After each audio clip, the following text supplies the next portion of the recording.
क्या होगा अगर कोई इंसान खुद को एलियन में बदल ले, अब वो ऐसा क्यों कर रहा है, ये सब आपको कहानी में आगे पता चलेगा। तो चैनल पर नए हो तो वीडियो को लाइक और सब्सक्राइब जरूर कर लें। तो मूवी की शुरुआत में हमें 2048 का सीन दिखाया जाता है, जहां धरती पर सारे इंसानों के रहने लायक जगह पूरी तरह से तबाह हो चुके हैं, पर इनमें से कुछ जगह अभी भी इंसानों के रहने लायक बची हुई है, जिसके लिए आए दिन एक दूसरे देशों के बीच लड़ाइयाँ होती रहती है। और तभी इसी दौरान हम अटलांटिक महासागर के पास कई गाड़ियों को नाटो बेस पर जाते हुए देखते हैं। यहाँ इस जगह पर कई मेंशन बने हुए थे, साथ ही साथ हम इस जगह पर बड़े बड़े मॉल और सिनेमा घरों को देखते हैं। और आगे हमें एक कार पर रिच नाम का एक इंसान दिखाई पड़ता है, जो अपने बीवी अबिगेल और अपने बच्चे लुकस के साथ होता है। और तभी इसी दौरान फ्रिया नाम की एक लड़की इन तीनों को मेंशन ले जाते हुए बताती है कि अब से ये मेंशन आपका घर है। रिच की फैमिली इस घर को देखकर बहुत खुश हो जाती है। वो तीनों अपने प्राइवेट स्विमिंग पूल के पास जाकर खड़ा हो जाते हैं। इतने में लुकस अपने डैड से पूछता है और तभी रिक आसमान की तरफ इशारा करता है। और तभी हम आसपास के घरों को देखते हैं, जो रिक के घर की तरह आलीशान थे। और इससे हमें पता चलता है कि जो दूसरे गाड़ी पर आए थे उन्हें भी रिक की तरह आलीशान घर मिला है, और उन्हें मिलाकर यहाँ कुल 13 फैमिली हुए हैं। असल में इन फैमिलियों को एक मिशन के लिए लाया गया था, जिन पर एक्सपेरिमेंट करके इन्हें एक टाइटन नाम के प्लेनेट पर भेजा जाएगा, क्योंकि अब पृथ्वी पर कुछ भी रहने लायक जगह ही नहीं बचा है। और बचे हुए रिसोर्सेज को पाने के लिए कई देशों में लड़ाइयाँ होती रहती है। इसलिए वैज्ञानिकों ने इंसानों के भलाई के लिए एक प्लेनेट खोजा, और वहाँ ये इंसान सही तरीके से जी सके, और इसलिए वो इंसानों पर एक्सपेरिमेंट करना चाहते हैं ताकि वो उन्हें टाइटन प्लेनेट पर भेज सके। और तभी हमें अगली सुबह इस मिशन के हेड प्रोफेसर मार्टिन को दिखाया जाता है, जो रिक और गेल से मिलने आया था। इस मिशन में आने के लिए मार्टिन रिक को थैंक्स बोलता है। और तभी इसी दौरान प्रोफेसर मार्टिन रिक को इस मिशन पर होने वाले खतरे का अनुभव कराता है, और अब प्रोफेसर भी रिक के आने से बहुत खुश है। तभी हमें नाटो की एक मीटिंग दिखाई जाती है, जिसमें प्रोफेसर मार्टिन कहते हैं कि आने वाले 10 सालों में पृथ्वी का आधा हिस्सा खत्म हो जाएगा, और फिर 15 साल बाद दुनिया की आधी आबादी भूख से मारी जाएंगी। प्रोफेसर कहते हैं कि उनके बच्चे दुनिया के अंत का गवाह बनेंगे। और अब वो सबको उम्मीद देते हुए कहते हैं कि टाइटन नाम का प्लेनेट सैटर्न का सबसे बड़ा चंद्रमा है, जो हमारे सौर मंडल में पृथ्वी की तरह एक प्लेनेट है, लेकिन ये रहने के लिए बिल्कुल ही रेडी नहीं है, क्योंकि यहाँ मीथेन लिक्विड रूप में बरस रही है। इसलिए यहाँ नाइट्रोजन भी काफी मात्रा में है, जिससे कि वहाँ का टेम्परेचर बिल्कुल कम है। और इसके अलावा स्पेस साइंस कहती है कि टाइटन इंसानों के रहने लायक जगह बिल्कुल भी नहीं हो सकती। और तभी प्रोफेसर कहते हैं कि हम उस प्लेनेट को अपने रहने लायक जगह बनाएंगे, जिसके लिए इंसानों में कुछ बदलाव करनी पड़ेगी, जिससे कि इंसान उस तरह के वातावरण में अच्छी तरह से घुल मिल जाए। और इसलिए इस मिशन में रिक के साथ 13 और लोगों को बुलाया गया था, जो कि इस तरह के जोखिम उठाने को तैयार हैं, और जिन पर एक्सपेरिमेंट करके इन्हें उस प्लेनेट के अकॉर्डिंग बनाया जाएगा, जिससे कि वो इस नेचर में रह सकेंगे। प्रोफेसर मार्टिन बताते हुए कहते हैं कि इस एक्सपेरिमेंट के बाद उनका बॉडी साइज बढ़ जाएगा, प्लेनेट पर ऑक्सीजन की जगह नाइट्रोजन होगी,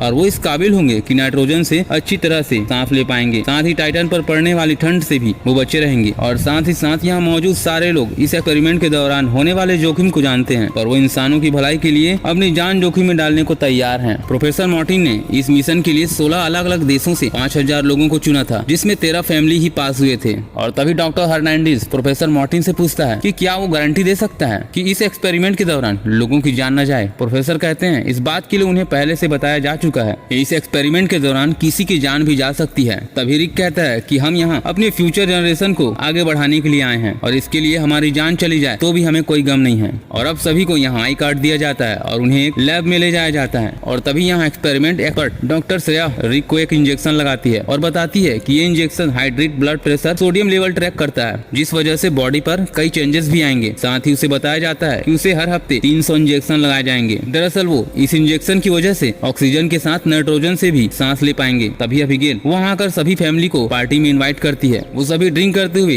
एक दूसरे के साथ खाना खाते हैं और मौज मस्ती करने लगते हैं, क्योंकि ये उनके लाइफ की आखिरी पार्टी होती है, क्योंकि उन्हें इसके बाद ड्रिंक करने का परमिशन नहीं मिलेगा। इस दौरान अबिगेल बहुत ज्यादा नशा कर लेती है, जिसे रिक ऊपर लेकर जाता है। तभी इसी दौरान रिक को बहुत ज्यादा खांसी आती है, और उसे बहुत तेज बुखार भी होता है। और तभी अबिगेल मेडिसिन देकर सुला देती है, और अगले दिन इन्हें पानी के अंदर तब तक बिठाया जाता है जब तक उनकी सांस फूल न जाए। तभी बाकी के लोग पानी से बाहर निकल जाते हैं, लेकिन रिच और टेली नाम की एक लड़की बहुत समय तक पानी में बैठे होते हैं। ये देखकर सब बहुत खुश होते हैं, क्योंकि उनका एक्सपेरिमेंट सक्सेस होने लग रहा था। तभी टेली का दम घुटने लगता है और वो भी बाहर आ जाती है, पर रिक काफी समय तक पानी के अंदर बैठा होता है। अब उसका भी दम घुटने लगता है, पर उसकी पाइपलाइन खराब हो जाती है, इसलिए वो जल्दी से अपनी पावर का इस्तेमाल करके बाहर निकल जाता है, और उसे देखकर सब खुश हो जाते हैं। अब रात में रिक अपने फैमिली के साथ टाइम स्पेंड करता है, और रिक अपने बेटे को टाइटन के बारे में कहानी सुनाता है। लुकस बहुत खुश होता है कि उसके डैड बाहर किसी प्लेनेट पर जा रहे हैं। और तभी रात में जब रिक और उसकी वाइफ स्विमिंग पूल पर जाते हैं, तो अबिगेल ये नोटिस करती है कि रिक की पीठ का सारी नसें उभरी हुई हैं, लेकिन वो रिक को इसके बारे में कुछ नहीं बताती, क्योंकि हो सकता है ये सारी चीज एक्सपेरिमेंट की वजह से हो रही हो। और अगली सुबह रिक अपने नेक्स्ट एक्सपेरिमेंट के लिए जाता है। दूसरी ओर अबिगेल और रायन दोनों दोस्त बन जाते हैं। यहाँ हमें पता चलता है कि रायन वहाँ आए दूसरे वॉलंटियर्स की वाइफ है। यहाँ रायन बताते हुए कहती है कि वो नहीं चाहती थी कि उसका हस्बैंड यहाँ आए, पर वो रायन की बात नहीं मानकर सीधा यहाँ चला आया। और दूसरे दिन जब रिक सर्जरी करवा के आता है तो अबिगेल वही बुक पढ़ती है जो सबको दिया गया था। और तभी यहाँ उसे ये पता चलता है कि यहाँ जितने भी लोगों पर एक्सपेरिमेंट हो रहा है उन पर किसी भी तरीके का कोई गलत इफेक्ट नहीं पड़ रहा है। तभी रात में अबिगेल देखती है कि रिक अपने बेड पर नहीं है, और वो आगे जाकर देखती है तो उसे रिक बर्फ सेकते नजर आता है, क्योंकि उसे उसका बेड गर्म लग रहा था। अब रिक बर्फ से भरे एक कटोरे पर अपना हाथ डाल देता है और उसे देखकर अबिगेल भी अपना हाथ उस बर्फ पर रख देती है, पर वो तुरंत अपना हाथ उस कटोरे से बाहर निकाल देती है। पर रिक अपना हाथ बाहर नहीं निकालता, वो डूबा ही रहता है, क्योंकि उसे ठंड का बिल्कुल भी अनुभव नहीं हो रहा था, क्योंकि वो टाइटन प्लेनेट के हिसाब से ढलते जा रहे थे। अब अगले एक्सपेरिमेंट में उन्हें फिर से पानी में तैरने को कहा जाता है, जो पूरी तरह से मीथेन गैस से भरी हुई थी, जो कि इस तरह का माहौल टाइटन पर भी होगा। और इसके बाद उन्हें एक ग्राउंड में ले जाया जाता है, जहाँ उन्हें मीथेन गैस और ऑक्सीजन का मास्क दिया जाता है, ताकि वो दोनों गैस से सांस लेना सीख सके। तभी उन्हें मास्क लगाने के बाद रनिंग करने को कहा जाता है। उन्हें तब तक रनिंग करने को कहा जाता है जब तक वो मीथेन और ऑक्सीजन से सांस न ले सके, और सभी कई दिनों तक यही एक्सरसाइज करते हैं। इसी तरह से कई दिन बीत जाते हैं और तभी वो सभी एक साथ चेंजिंग रूम में होते हैं। तो रिक नोटिस करता है कि उसका बाल काफी झड़ रहे हैं, और तभी बाकी के लोग भी यही नोटिस करते हैं कि उनके भी बाल काफी झड़ रहे हैं,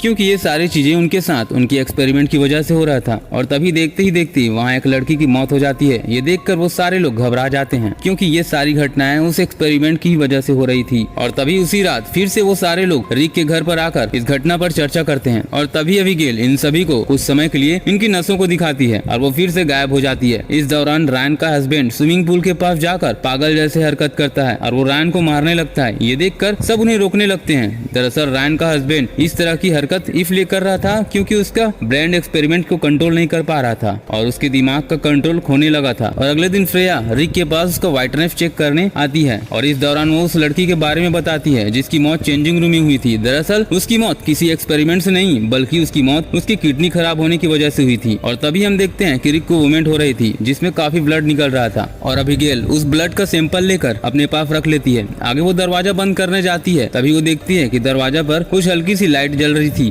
और तभी अबिगेल को समझ आती है कि कोई उन पर नजर रख रहे हैं। तभी कुछ देर बाद हम रिक को पानी पर देखते हैं, जहाँ उसकी बॉडी स्किन निकल रही थी। अब रात में रिक बेड पर सोया होता है तो उसके पीठ से स्किन निकले होते हैं, और अबिगेल उसके बैक साइड का भी सैंपल ले लेती है और ब्लड और स्किन दोनों पर जांच करने लगती है। और आगे चलकर अबिगेल को पता चलता है कि एक्सपेरिमेंट के दौरान उनसे बहुत कुछ छुपाया जा रहा है। और इसी दौरान हम देखते हैं कि रिक की आंखों की जांच की जा रही है ताकि वो अंधेरे में भी अच्छी तरह से देख सके। और तभी सर्जरी के दौरान रिक की आंखों से खून बहने लगता है, इसलिए उसे फिर से चेकअप के लिए लाया जाता है। और अब अबिगेल प्रोफेसर मार्टिन के पास जाकर उस पर आरोप लगाती है कि उसने एक्सपेरिमेंट के दौरान होने वाली घटनाओं को उनसे छुपा कर रखा है, और साथ ही वो उसके घर के बाहर लगे कैमरों के बारे में भी बताती है। प्रोफेसर कहता है कि वो कैमरे उनकी सिक्योरिटी के लिए है, और इसके बाद अबिगेल को घर भेज दिया जाता है। और तभी घर के बाहर अबिगेल रायन के घर के बाहर सोल्जर गाड़ी को देखकर घबरा जाती है और दौड़ते हुए रायन के घर जाती है, पर उसे आर्मी वाले रोक लेते हैं। और तभी रायन को कोई खिड़की से जोर से बाहर फेंकता है, जिससे उसकी मौत हो जाती है। दरअसल इस एक्सपेरिमेंट के दौरान रायन का हस्बैंड पूरी तरह से जंगली हो चुका था। जब सोल्जर रायन के घर के ऊपर जाते हैं तो रायन बिल्कुल मर चुकी थी, और इसलिए वो उसके हस्बैंड को भी मार देते हैं। और तभी एक रात अबिगेल रिक का की कार्ड लेकर वहाँ पर्सनल रूम में चली जाती है, जहाँ सारे लोगों के पर्सनल डाटा रखे हुए थे। और यहाँ उसे पता चलती है कि जिस लड़की की मौत हुई थी उसे किसी भी तरीके का किडनी प्रॉब्लम नहीं थी। और दूसरी ओर प्रोफेसर की मीटिंग नासा के साथ होती है, जो उन्हें इस एक्सपेरिमेंट के लिए मना करते हैं। अगली सुबह प्रोफेसर रिक को मिलने उसके घर आते हैं, और वो अबिगेल से कहता है कि वो अभी तक एक्सपेरिमेंट के एक्चुअल इफेक्ट को नहीं जानता है, लेकिन वो इस रास्ते से पीछे हट भी नहीं सकता। साथ ही वो बताता है कि इंसानों को नई प्रजातियों में बदल दिया जाएगा, जिसे होमो टाइटेनियम कहा जाता है, और ये होमो सेपियंस से बिल्कुल अलग होगा। अब सब अलग अलग तरीके से इन्वॉल्व होते हैं। रिक अपने आंखों से पट्टियां खुलवाता है, जिसके बाद रिक अंधेरे में भी सही तरीके से देख सकता है। और अब अगले दिन उन सभी पर एक एक्सपेरिमेंट किया जाता है, जिसमें टैली और रिक को छोड़कर सारे मारे जाते हैं। अब पूरी टीम की उम्मीद इन दोनों पर टिका है।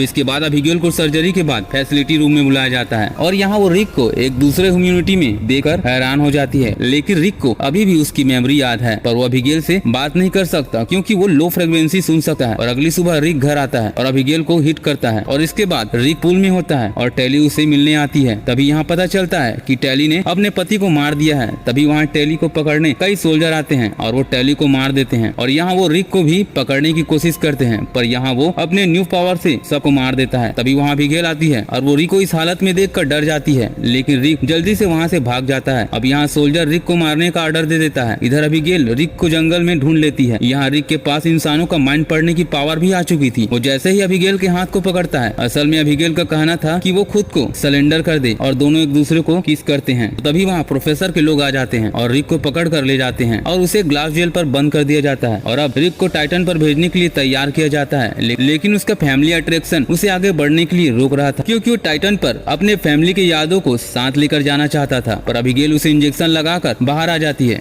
जिसके बाद वो लूकस और डॉक्टर फ्रेया को लेकर तब हमें पता चलता है कि अबिगेल रिक को इंजेक्शन लगाई ही नहीं थी। यहाँ रिक बेहोश होने का नाटक करता है। सोल्जर के आने पर रिक उसे जान से मार देता है। इसके बाद सभी सोल्जर को अलर्ट कर दिया जाता है, पर रिक पास अब कई तरह के पावर आ चुके हैं और इसकी मदद से वो वहाँ से भागने में कामयाब हो जाता है। और इसके बाद रिक एक लैब में अपने परिवार को मिलता है और इसके बाद वहाँ सोल्जर आ जाता है और तभी प्रोफेसर सबको समझाता है कि रिक को वापस इंसान में नहीं बदला जा सकता, इसलिए रिक को जिंदा रखने के लिए हमें उसे टाइटन पर भेजना ही होगा। और आगे हम देखते हैं कि अबिगेल और फ्रेया इस मिशन को ज्यादा बेहतर बनाने की कोशिश में लगे हैं। दूसरी ओर हम रिक को देखते हैं और वो अपने पंख फैलाकर आसमान की ऊंचाइयों को छूने लगता है और इसी के साथ इस मूवी का द एंड हो जाता है। दोस्तों मेरे वीडियो को लाइक और सब्सक्राइब जरूर कर दें। मैं मिलता हूँ आपको अगले वीडियो में।